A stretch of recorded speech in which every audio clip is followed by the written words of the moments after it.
好，欢迎回来，新闻大白话，马上来关注一下美选哦，倒数计时，明天上午的时间呢、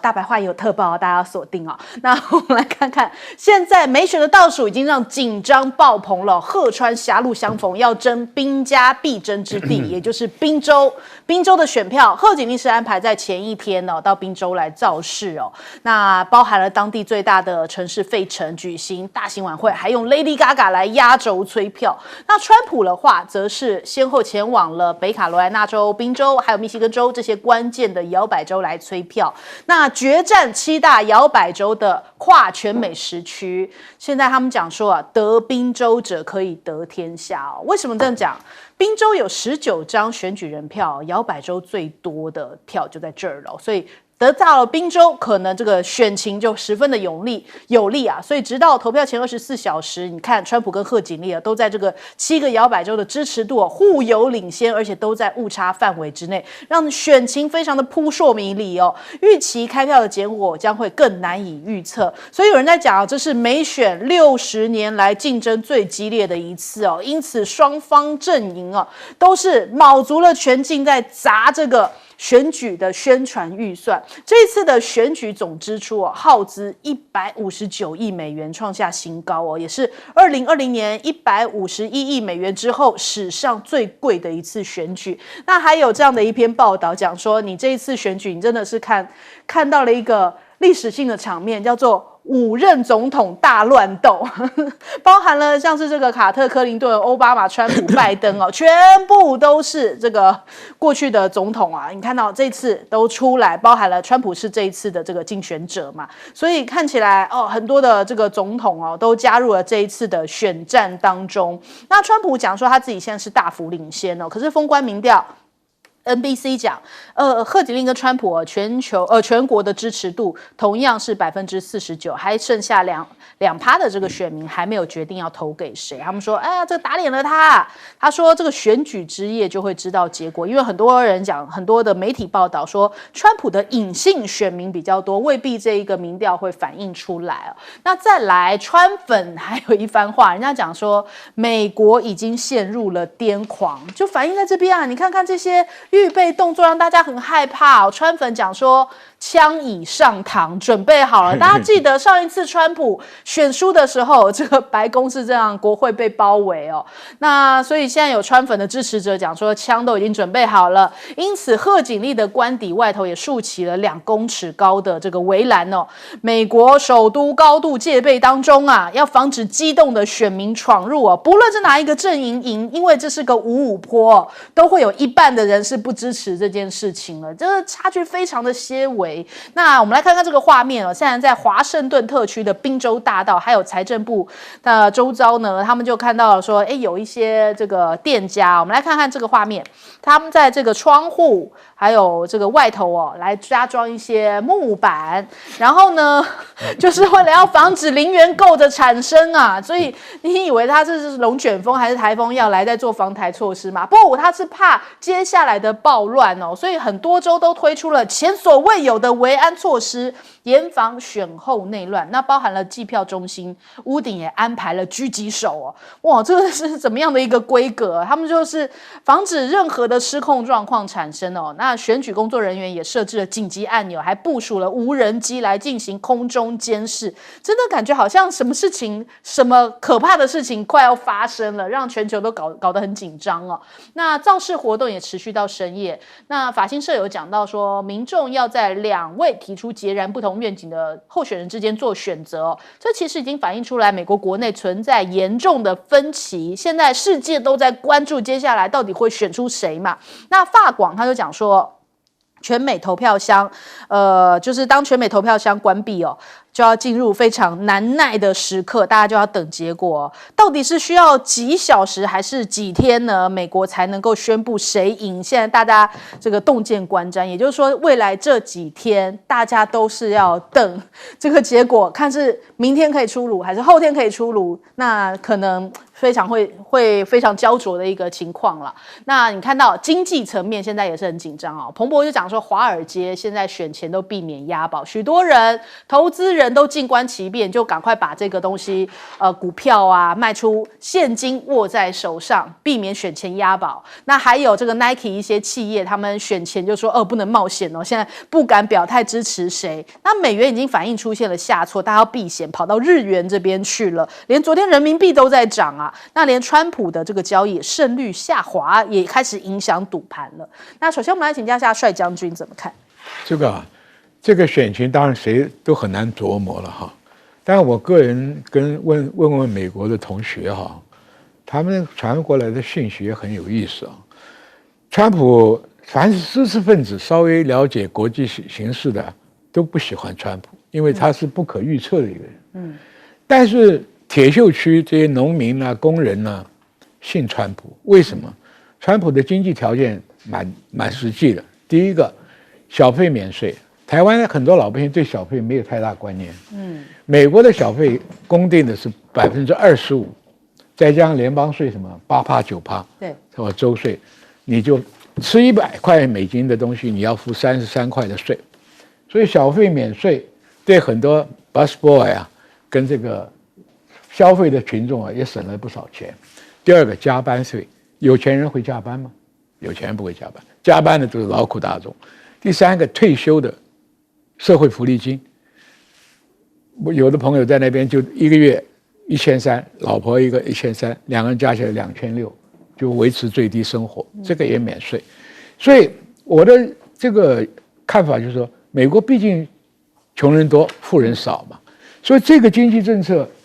对穷人来讲是有感，他感觉到有感，因为现在通货膨胀嘛，生活很艰困。对。相对的，贺锦丽的经济政策拿不出一个像样的东西。那贺锦丽的问题，他的短板是什么？你当副总统跟拜登在时，全美国流浪汉充斥街头，零团购抢劫的就时有所闻，枪杀案不断，对不对？你贺锦丽唯一靠女生投票，堕胎的事情，女性的投票多一点，但是。你看他们在宾州，两个都在自己地盘里边。菲拉达菲亚是知识分子最多的，再加上那个歌后天后去唱歌，是不是这个好像强心针一样？这个川普就跑到底特律，那是一个工业都市，都是失业的群众，所以都在抢宾州的。那一个是抢知识分子有钱人的，一个是抢穷人的票，这个票，所以还有一个隐藏的。就美国现在感觉到内战快要爆发了，有钱人往国外移民，那跑不掉的人，就刚刚你讲的，商店门口加木板，对，因为一有乱世起来，就会抢劫嘛，趁乱。那怎么会有乱世呢？因为美国的邮政很差，你不信，你寄一封信到美国，没有2-3个礼拜收不到，因此海外投票，各州乡下的投票，到了开票所。他能不能过了期的逾期到达的邮件能不能算数？川普早就放话了，作弊了，偷了我的选。问题出在这里，这个现象必然会发生。各位，他们不像台湾的，当天晚上就开票的出来，他们可能投完票以后1个礼拜还没有哩哩啦啦还没搞完。这个时候就是如果川普落选，那就产生一种什么人呢？他不喜欢川普，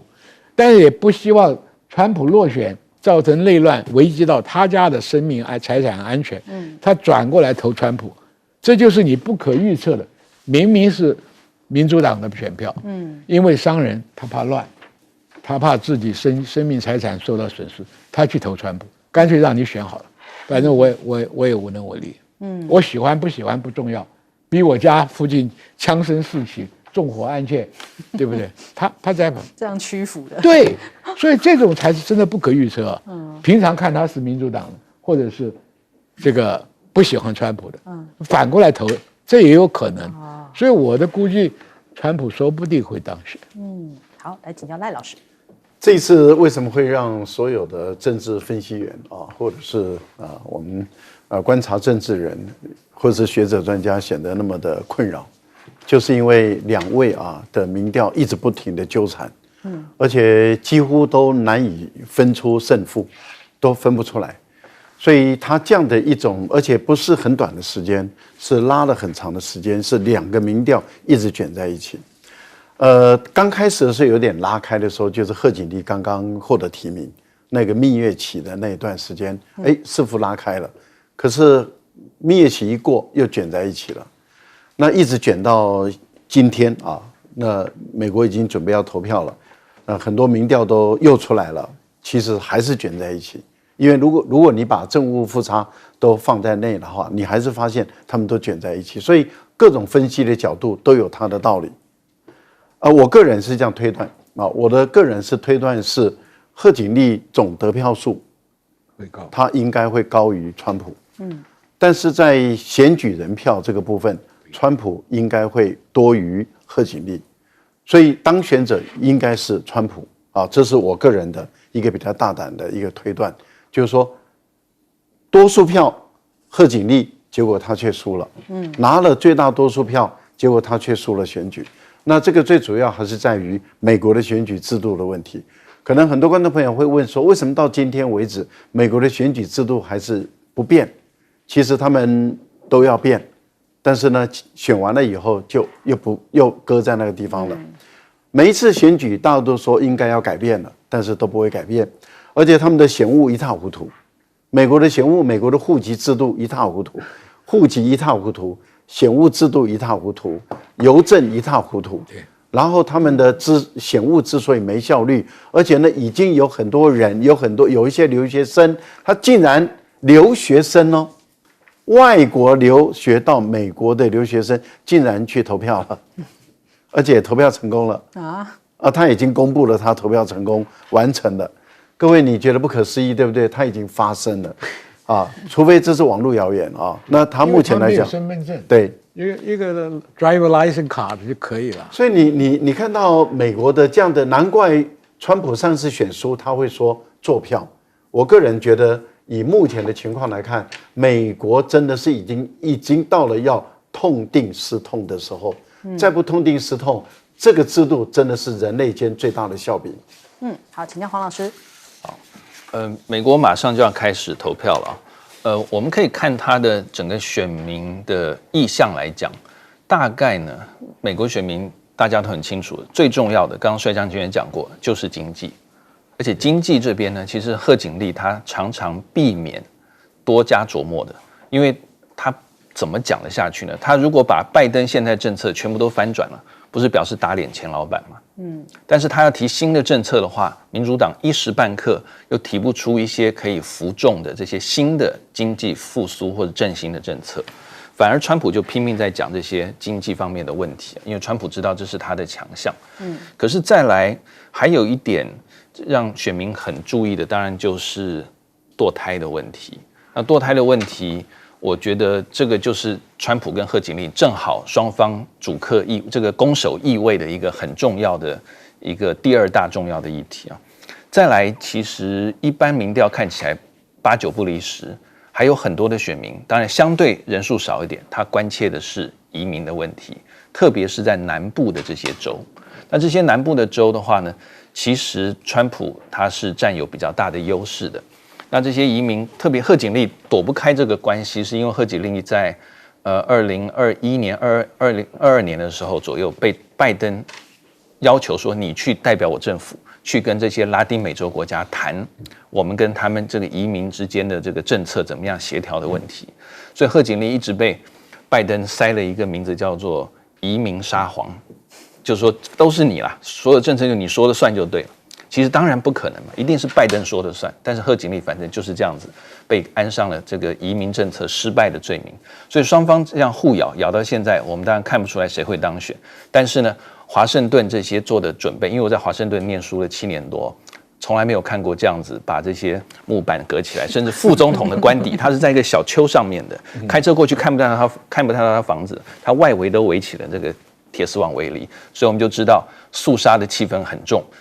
会发生什么事情？大概在24小时，大概就可以知道了。好，我们先休息一下，广州忙回来。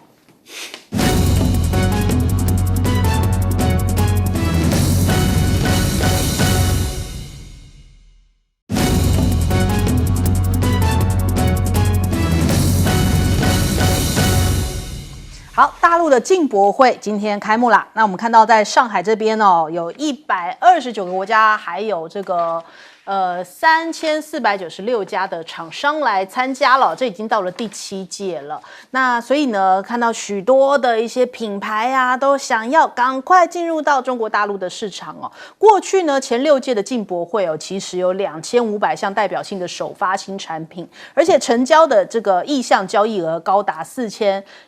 亿美元。那现在呢，当然是要把这样的一个成功经验更加的这个提升，复刻之外还要更提升。当时很多的厂家就跑到了中国大陆这边来开新门市、新工厂，还有新研发中心哦。那现在目前中国大陆就是张开双臂啊，就说欢迎大家来共享开放的蛋糕哦，一起来做大这样的一个市场。那李强就提到了，中国开放的大门只会越开越大，将进一步放宽市场准入，希望外资企业继续扎根中国。中国市场仍然是各国企业的最佳选择之一。现在不但是求新哦，更是求职。所以有400多项代表性的新产品哦，现在目前都来这边开设专区啊，瞄准新的赛道。那美国的企业其实也没缺席啊，甚至在这个进博会里面哦，参展的面积已经连续6年都是排名第1的榜1大哥啊。那他们讲说，这个美国的企业当然很积极，想要进入到这个中国大陆的市场哦，所以他们每次都是抢最多的这个摊位啊，然后占最大的空间。换句话说，美国的民间跟美国政府想法是不一样的。美国政府一直在那边说，我们不要跟中国大陆往来，我们要这个断掉这样的一个供应链，甚至要卡住中国大陆脖子。但是美国的民间却是积极的想要跟中国大陆打好关系。那另外呢，这个大陆的人大常委会这次说要端出经济刺激政策，那就有人讲说，可能他这个办人大常委会的时间也因应美国大选而有所调整，通常是在10月底的时候召开但是今年是推迟到11月初，也就是呢美国大选结束之后呢，才是他们最后一天这个人大常委会的日子我们来看看美国大选，大概预估是这个5号开始投票，可能7号会有结果。那人大常委会的话，是现在从4号开始到8号这样子的一个区间所以他们讲说，可能是要看看到底最后是谁当选如果是川普当选的话，接下来这个经济政策的刺激规模可能要提升大概10到20%左右，因为呢，如果川普上台，那就意味着接下来只要是中国大陆进口的关税要提高到60%，汽车的话关税要到100%那还有呢，禁止美方对中国大陆投资，采取这种全面抵制中国大陆的电子产品啊、钢铁啊、药品啊这些主张所以可能会影响到中国大陆的出口，有一些实质的影响。那如果是贺锦丽上台的话，目前关税跟高科技敏感领域的一些贸易壁垒仍然会继续存在所以中美之间的资本流动可能也是还是维持这种现状的延伸啦。但是呢，总而言之，好像2个上台都是要打抗中牌所以中国大陆现在正在做一些相关的因应措施。但是呢，美国自己本身对于这个美选，你看到已经反映在他们的一些股票上面美国的股票基金创下了5周以来最大的单周资金流出那是代表说，大家对于美国的现在目前接下来选后的经济市场是没有什么信心的。出现了这样子的大量资金外流，那还有美股的指数也是全面的收黑。那看到了标普道琼纳斯达克、费城半导体全面的下挫。那这是不是也反映说，现在美国自己本身对于未来的选后经济展望都是普遍不看好？那还有呢，北京呢现在也告上了 WTO， 前一阵子就讲说，你欧盟要加征电动车关税说告就告。昨天这个商务部是中国大陆的商务部美国吗？宣布呢要坚决反对这个欧盟这个反补贴仲裁这个措施所以现在向 WTO 来争端，来申请一些就是告上去了，就希望能够来判断一下这样做到底是对不对这首先我们来请教一下赖老师。确实对于美国很多投资者来说，他们目前的这种风险意识很高。你看看巴菲特在这段时间一直把现金的水位一直抬高他的很多股票一直在卖出我们也看到美元也在波动，也在往下走这些都在做风险管控事实上，有些周边的国家，例如说你看到像印度的股市就一直在往下走10月份的时候，它的这个资金净流出就100亿美元左右就一直在流出来就是这些不稳定的状况是一直在出现。那当然料敌要从宽嘛如果说川普上来了以后假设因为料敌从宽的情况下，就是假设中国大陆对于美国对大陆会提高60%的关税，那这个对经济的冲击面是会大的。那大陆该怎么去应对？所以这一些这个纾困或者是这些这个钱都在做准备中，所以估计就要加10%到20%等等。那如果是贺锦丽上来的时候有人说贺锦丽会不会是萧规曹随我个人倒认为贺锦丽应该不会萧规曹随。为什么我会比较笃定的这么说我们也都可以看得出来了，贺锦丽跟拜登的团队基本上来讲是不对盘的。那贺锦丽上来了以后，他在对于外交政策，特别是对于中国大陆，因为目前来讲，中国是美国的外交政策中的重中之重。我个人倒推断他会更回到这个法律的框架，也就是上海公报三公报然后台湾关系法这个框架来走。他会更守这个框架，然后更守一个中国原则的定义这个界定，而不会像拜登这样子说一套做一套。我觉得他在处理海外就是外交的部分，特别中国的问题，我觉得奥巴马可能会起比较大的作用因为以奥巴马这一次他的团队进来帮贺锦丽，然后对于奥巴马的外交经验，我觉得贺锦丽参考的价值会比较高拜登的团队会进入，尤其外交安全的团队我觉得可能不会进入贺锦丽的外交安全团队里面。这个有关于上海进博会第7届越办越火，越办越大，越办越强。事实上，中国大陆的14亿人口，中产阶级已经比美国的中产阶级还要多很多，所以它的购买力、消费力之大，它的市场是很诱惑人的。所以我觉得全世界所有的500大的企业，没有一家缺席。我们再强调，昨天我也讲了，再强调。本来进博会都留有摊位给台湾的，我觉得民进党当局真的对不起我们台湾人。好，请教帅将军。我想这个大陆经济现在是有一点这个往下衰退的，因为被制裁这一段时间嘛，美国鼓励外资撤出嘛，这个然后关税加多，但是事实上美国的商人呢唯利是图的嘛，对不对？中国大陆电费很便宜。人才很多，因为大学生超过很多，而且理工科的又多，所以人才、电力、土地都没有问题。唯一的就是限制，就是说中国大陆是不是经济完全开放，你赚了钱能不能带走？这个是比较受限制。第二个因素就是美国的关税政策，关税政策就堵掉很多贸易的机会，所以。中国大陆拼命鼓励外资来投资，开这么大个进博会，就让你们在这里面找到还有回避关税的商机或者什么东西，所以商人不会放弃任何一个机会，因为全世界最大的制造业在中国嘛，对不对？美国享有科技的优势，他当然可以拿这个来换，来或者行销，他有他的一套，但是美国政府对商人的约束没那么强，不像中国大陆可以。对，所以这个东西中间大家没有缝隙的话，这门不会开那么大。这个门开很大。中国大陆一直在祭出促活经济的这个条例嘛，那尤其等到这个选举完了以后，他的商业政策要抛出更多，因为他要解决房市的这个滞销，要解决地方债，他需要更多的商贸关系，所以他也不会放弃欧美了。虽然你制裁我还是不放弃，因为美国的商人还是有办法的，有利可图的，无利可图人家不会来。所以来的这么踊跃，他们有他们的办法。所以我说，中国大陆从这一次开这个会完了以后，加上他的这个中全会，后面还有些东西要拿出来，有没有效果我们就要看。就是说，大陆要避免陷入经济萎缩。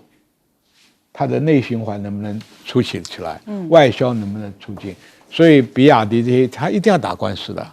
这是他外销的利器啊，对不对？品质又好，价钱又低，你做不公平的待遇，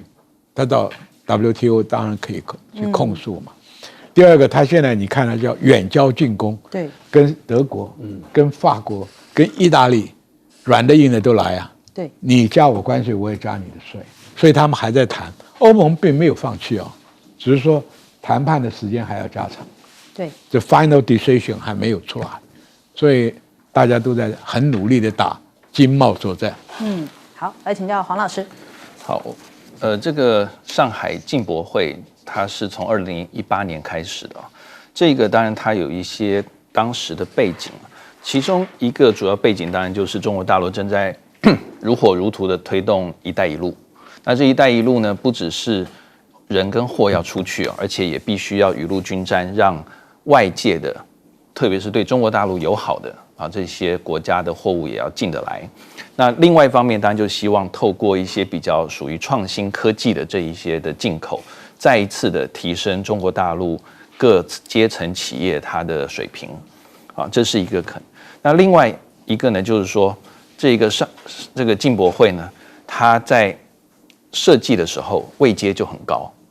它不是一个民间或者是上海市政府主办，它是上海市政府跟中国大陆的商务部合作主办的。而且在开始的时候呢，他的筹备会的主任委员都是国务院的副总理层级，所以各位可以看到，是中国大陆请几乎是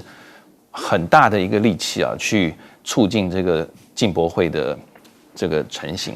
那到了今年，我们可以看到进博会虽然说遇到了美中很强烈的经贸的竞争、科技的竞争，但是还是有129个国家参展，比去年是高的。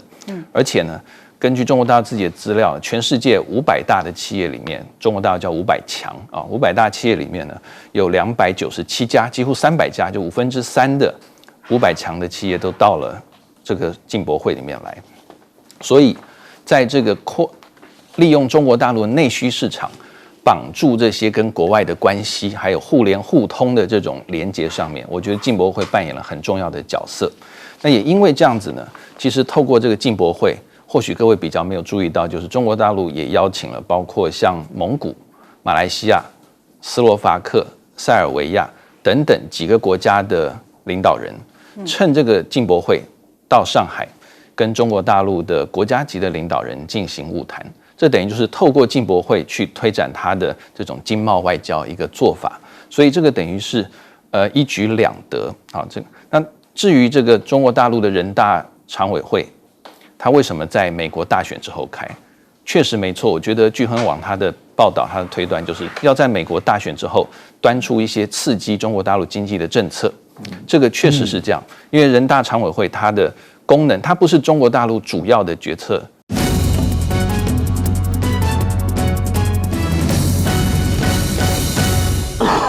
欢迎收看《新闻大白话》，我是主持人翟轩，马上欢迎下这个阶段加入我们讨论来宾，退役中将帅化明，主持人好，各位观众大家好，国际事务专家赖岳谦，主持人好，各位朋友大家好，还有政大外交系教授黄辉博，大家好。好，来关注一下这个顾立雄面对到我们现在国军又出了一件事情在桃园大溪的龙华营区发生了枪击案。那这是新兵他去偷子弹步枪然后在厕所里面击发，人家觉得说怎么会那么离谱在陆军的109旅的新兵竟然把这个子弹跟步枪偷偷带到了厕所里头击发，吓坏了同袍跟长官那消息人士讲说，干部在现场怎么没有发现这一把这个步枪被带离呢？而且打靶用的子弹在打完之后都会再清点一次怎么会把子弹也带离了靶场？我们的台湾的国军到底是出现什么事情都已经松了发条吗？那如果发生战争的话，能够依靠他们吗？那顾立雄的讲法是说，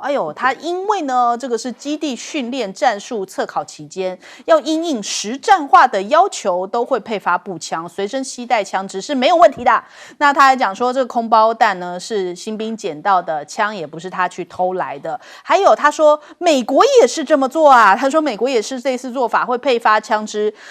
做这个实战化的要求。毕竟呢模拟战场环境这样的实战化训练前提之下，如何加强人员训练，然后涉及安全的相关法纪、军纪认知要求、风险控管blah blah blah blah， 反正就讲了一堆。他说这个是国防部要努力做到的事情。但问题呢，讲了这一串，人家关心的是什么？民众关心的是说，怎怎么这个枪支控管会控管成这样子？谁管你美国做法怎么样啊？就是这事情太过离谱了，应该都要清点的，应该不应该这个手上会有这样的步枪吧？怎么你讲的好像理所当然了？还是说，美国的话搬出来就叫大家闭嘴了啊？因为美国的话是圣经圣旨，所以我们不能嘴，所以你不知道怎么回答，我们就搬美国爸爸来压大家嘛。那再来看到了，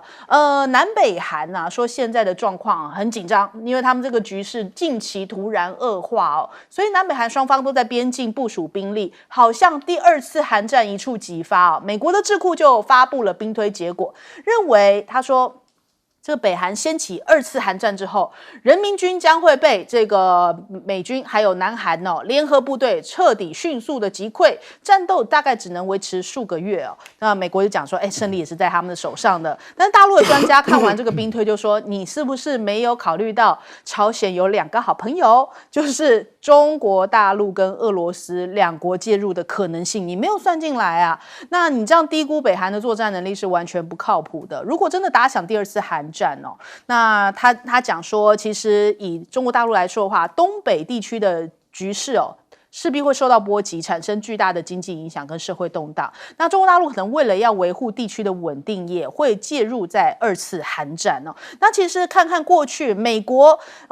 这个第一次的这个就是不是第一次啊，就是越战哦，在越战当中呢，其实它消耗也非常的多，然后逐步将军队呢撤出，败走越南。那时候搭着直升机逃走的经典画面，大家都还记得啊。后来阿富汗战争也是撤离啊，那时候大家还记得美军撤离的时候，阿富汗人民这样扒在客机上面呢，然后就客机就这样子哇起飞，阿富汗人民这样从客机上面掉下去那个画面，一幕一幕大家也都还记得，记忆犹新哦。那所以我们看看这个2021年，其实美国军方首次也承认输掉了20年的阿富汗战争哦，这是密利讲的策略性的失败。也就是说，不管哪一场战争呢，好像美国也都没有讨到便宜啊，何况北韩背后还有中俄站在他的后头在支援哦。那再来我们看一下俄罗斯，他最近有动作，就是俄罗斯的媒体报道，搭载锆石的高超音速导弹呢，在护卫舰上面经过了巴伦支海，前往了大西洋，这也是他首次进行的长途航程，然后这个任务会持续数个月。那在这个美国总统大选倒数计时嘛，因为马上投票啦，明天上午这个台湾的时间，那这个是美国时间11月5号要投票啊。那北韩今天的清晨又进行了弹道飞弹的试射啊，所以这样看起来的确这个越接近美选，这个局势越加的紧张。那再来珠海航展也快要开幕了，下个星期2就是11月12号就要开幕啦。那歼35A 这确定亮相了。昨天我们节目当中有谈到，就是说，这个央视的军事的频道，他们就有贴出这一张照片啊，就讲说，大家期待吗？大家说，这是3+5是这个歼35的意思吗？那结果后来马上我们看到了这个中国大陆的空军，他们就宣布了歼35A 将会现身在珠海航展。人家讲说，这是不是代表着双影时代要来了？因为这个中国大陆空军第2型的隐形战机歼35A哦，这次要首次的公开亮相，大家非常期待。本来讲说这次可能会就没办法啦，但是你看这个消息哦，还一点一点放出来，在倒数1周，也今天星期2嘛，就是下个星期2就要出来的这样的倒数7天的时候，才告诉你真的要来了。那这个也会成为继美国空军之后第2支的双影空军。那另外呢，我们也看到这个轰6K 哦，也抵达了这个珠海。我们来看看这个画面。这个中国大陆的珠海航展啊，他们讲说战神来啦，轰6K 也抵达了这个珠海航展，抵达了这个珠海金湾机场。那很多人都称它叫做6爷啊，轰6K 这一次的展示也是非常多人期待的。除此之外，也看到了这个航母载机的换代啊。这个飞鲨弹型也是正式官宣了，这个歼15T 跟歼15同时出现，现在也官宣了飞鲨舰载机的弹射型的新改型已经正式的定名哦。那除此之外，还有这个俄罗斯的安124这样的一个运载机哦，也已经抵达了珠海，所以这中俄也是亮出肌肉啊，让大家看看现在这个大国军事的实力。那来先请教一下这个帅将军怎么看呢？这个大西营区这个枪击案很诡异啊。我看只有可能是这个新兵是不是想自杀啊？哦，带了厕所，带了枪，带了弹，对不对？对，这个自杀事件很多的，对，所以这个中间应该可以考虑是一个侦查的因素。第二个，这个营区里面模拟实战演习啊，这个借口也太扯了哈。他还比照美国，美国的军人不需要偷子弹的，他随便在超商都可以买得到，他还偷你军中的干嘛？你要跟美国比，美国的军械管制是很松的。我们当年接受美援的时候，那个吉普车里面还有手枪跟子弹的。对，这不要跟美国比。台湾问题是严重在哪里，你知道吧？台湾问题是黑道很喜欢偷军用的枪支。以前不过有杀警案跟杀哨兵案，目的就是要拿长枪。所以这个问题我们在军中这一辈子啊，子弹管得很严的。就算民国58年，我第一次到金门好了，那个时候战地还蛮紧张的，所以我们那个时候枪可以摆在自己床头上，但是子弹呢，也是弹夹要安全士官数好了给你的，不是你随便拿的。第三个，你说靶场里偷子弹也不太可能。我们打靶的时候，打完靶每一发子弹的弹壳都要缴，你打了几发？因为射击线上发给你几发是有数的嘛，对，那你缴弹壳也是有数的，你赖不掉。所以这个兵能够偷了枪又偷了弹，这个就案情就是管制的问题了。那军纪松散到这个地步，你说模拟实战我赞成，啊，模拟实战就是说你模拟实战是在什么状况、什么地区，你带枪支可以，你带子弹就没有道理了。台湾有需要马上用到子弹的吗？没有，就算老共来袭，去拿个子弹的时间还是有的，因为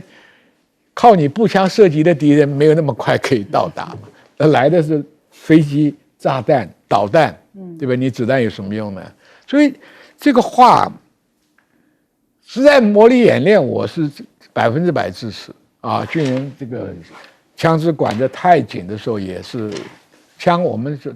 进军校第一天就告诉你，枪是你的第二生命，你要好好保养它，你要好好维护它。所以这个军队以前的枪支都在这个军械室里面，安全士官枪架有上锁。那你现在为了模拟实战嘛，那实战你的安全顾虑要不要考虑？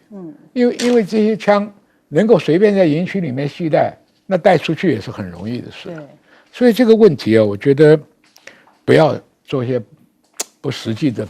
这个解释啊，感觉这个听起来有点瞎扯。对，你现在觉得两岸有紧张做实弹，我赞成。那你是什么样的一个实战化？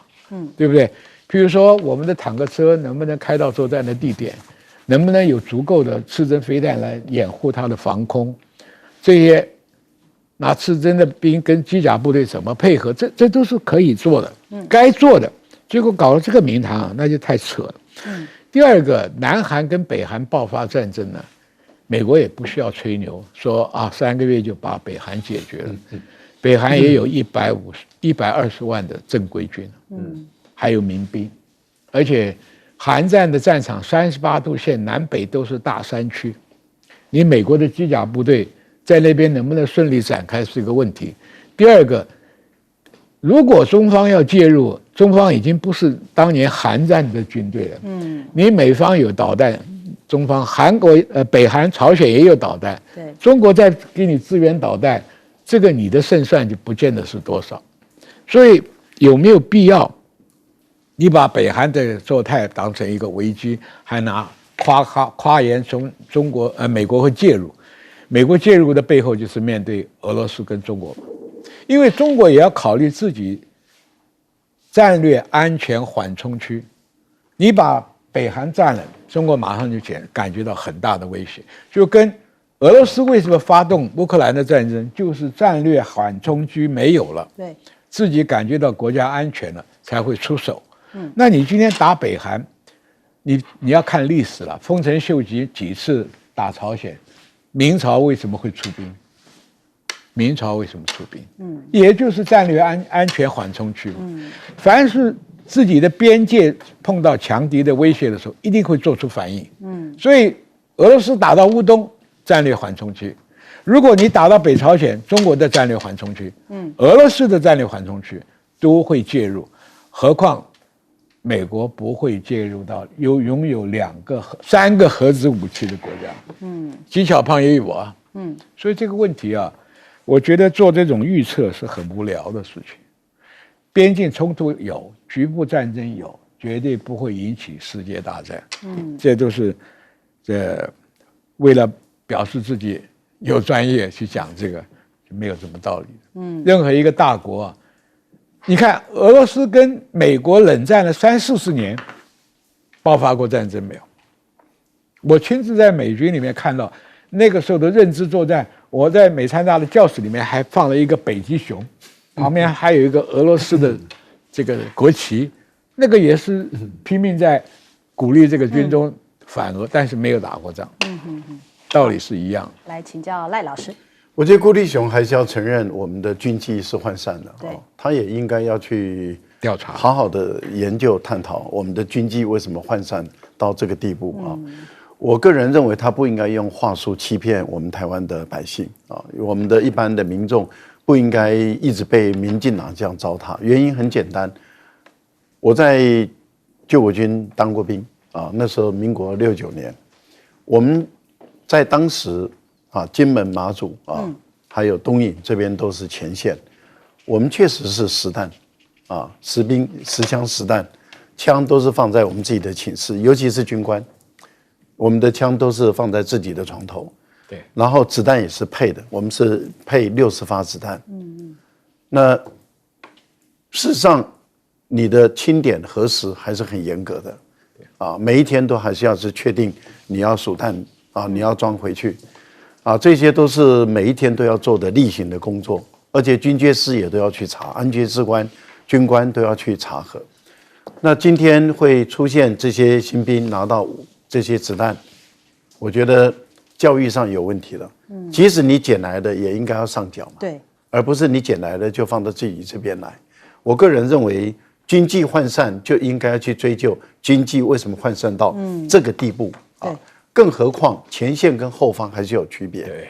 台湾现在没有立即发生战争的情况嘛。如果已经爆发冲突了，或者是已经亮起红灯了，说马上要打仗了，我相信我们的预警部队，或是我们的空军、我们的海军，还有我们的这些雷达兵干什么用的？我们的情报单位干什么用的？你连一个预警你都不可能说啊，给我们10分钟、20分钟的预警吗？不可能嘛！你1个小时预警应该有吧？然后这个时候每个连就把军阶室的钥匙打开，把枪分出来，把子弹发一发，然后大家装子弹。这个1个小时应该有了吧？怎么可能没有嘛？我讲是在后方哦，在台湾本岛。所以我觉得不要拿美国人来忽悠台湾人，我觉得这个是很不应该的事情，不是在最前线啊，不应该这样做。另外一个，美国也真的是不要吹嘘了。他的模拟作战，坦白说，第一个，他对于朝鲜到底了解多少？第二个，他有没有把朝鲜的先发制人的核战略放到里面去？朝鲜已经有核武能力了，而且他今天又打了几枚的这个短程的导弹都成功啊，洲际弹道导弹也成功了，中程的、短程的都成功了，而且他有战术核弹头跟战略核弹头，而且他自己也强调他的核弹是先发制人，他感受到威胁，他第一时间就用核弹。那你美国有没有把朝鲜的核弹放到里面去？更何况刚刚帅亮君讲的，北韩38度线以北不是一马平川啊，不是。那你本身要在山地间打仗，有那么容易？你跟阿富汗的战争打了20年，最后落荒而逃；你跟越南的战争打了10年，最后也是落荒而逃。当初也都是吹嘘，你立刻10天就可以打下来，没有错。你在1个月内就把首都打下来了，但是你根本无法有效的去掌控这个地方。我觉得吹牛摆第一，更何况旁边2个大国都没有考虑进去。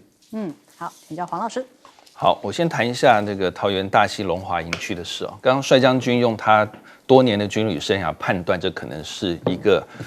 准备要自杀没有成功的事件。我觉得当然很有可能，因为你把枪跟子弹带到厕所去击发，你应该是在空旷或树林后面躲个地方好玩嘛，击发。你到厕所去击发，那个确实跟自杀的事件的很多条件已经非常相近。对，所以我相信，希望了军方的不只是在调查这些枪械子弹的控管为什么不严啊，还有包括政战、心理辅导等等，应该都要进入。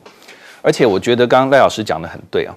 这个什么都推给美国，那美国它大麻很多地方都合法化了，我们是不是台湾也就顺便合法吧？然后再来包括像公开的双性恋跟同性恋，在2011年美国是不准他当兵的，到奥巴马时代，奥巴马开放参议院投票通过了。那川普的时代呢？对不起，还有奥巴马的时代呢，他还说，如果你是跨性别的，可以来当兵了。但是川普一上来，他说没有。2017年，川普说没有这件事，他又把跨性别的停掉了。然后到拜登上来之后呢，拜登又说，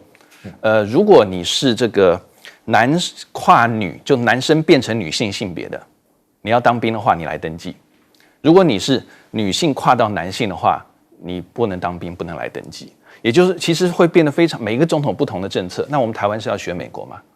学哪一个总统？对，哪一个总统？那为什么？后果是什么？以后是不是突然一下政策丢出来，我们有问题？他说你们不要问，这是美国的。那我们这样子，那我们都不能质疑政府的政策。但是这个枪械事情，我觉得如果他不是自杀，我真的觉得政府既然觉得两岸关系那么紧张啊，你就让这些新兵赶快多打些实弹的靶，因为他玩得多，他就不会好奇了，不会好奇，他就不会带着枪带子弹到处跑。如果说他不是自杀的话。好，那最后我很快讲一下歼35这个好了，这个是中国大陆等于是第二台的这个逆中战机，而且是第5代的啊，是全世界很先进的战机。它未来会搭配福建、山东、辽宁号等等继续去出巡。那再加上它的歼20，还有它的轰20这些逆中战机，我觉得对美国来讲，未来双方在军事接触的时候，美国不管怎么样，一定会小心再三，因为到底看不看到对方，美国其实不会跟我们讲，我们只能假设美国一定料敌从宽。好，帅将军想补充。我补充一下，歼20、歼35、轰6K 跟轰20什么意思？你知道吧？当初首发的是歼20，歼20是踹门的、制空的，就敌人的这个空军来拦截，我要知道。但是歼20并没有攻击的能力，因为它的蓄弹量是很有限的。但是你加上歼35，就可以玩一场什么游戏呢？看不见的敌人来了，除了制空以外，还可以对你地形轰炸。这轰炸程度要加强呢，轰6K 就可以了。因为这个时候敌人的敌机已经被压制了，这个空域已经是我的了。那轰6K 带的蓄弹量更大，所以轰6K 不隐形，但是轰20是隐形的。换句话说，未来空战的形态又跨入一个新的领域，威胁性会更大，你根本看不到敌机怎么样来，然后又有踹门的，又有空中制空的，又有空对地的轰炸的，这个才算是一个完整的 package， 就是说作战来讲，空军制压地面的一个完整战力全部到齐。好，我们先休息一下，王正马上回来。